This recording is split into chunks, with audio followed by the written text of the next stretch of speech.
Ancient cypress forests that bearded the bayous and swamps of Louisiana have enchanted generations of riders.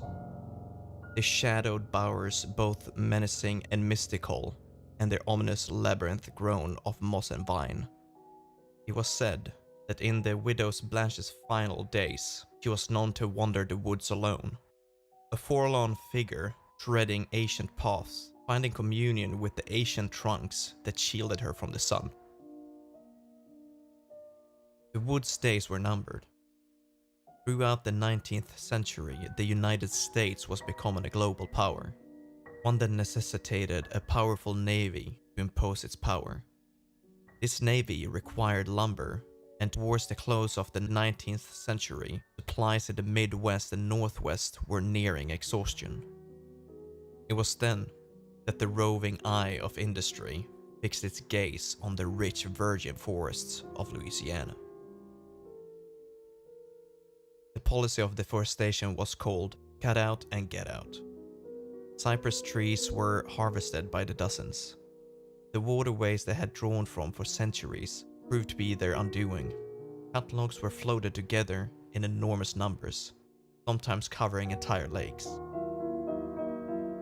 New infrastructure was needed to transport this veritable bounty. The railways enabled industrial access to previously untouched lands. Mills were built, and the area surrounding them stripped of wood. When the local supplies were exhausted, the machinery was moved to a new location, and the mill's building was left to rot like an old carcass. Reynard's mill and lumber endeavored to do the same. The hurricane of 1893 severely delayed the construction. However, not 1 year later, it was up and running, carrying out the profitable work of devastating the ancient woodland.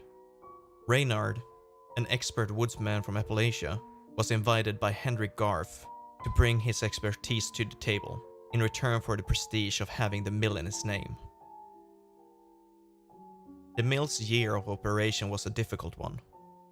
The local fishermen proved averse to the complexities of industrial equipment, and in the end, large numbers of workers from out of state were brought in to fell the trees and convert them to lumber. Roth even considered them to work too slowly, and sought desperate experimental ways to increase their productivity. The work would have been irrevocable if not for the disaster that befell the human populace of the area.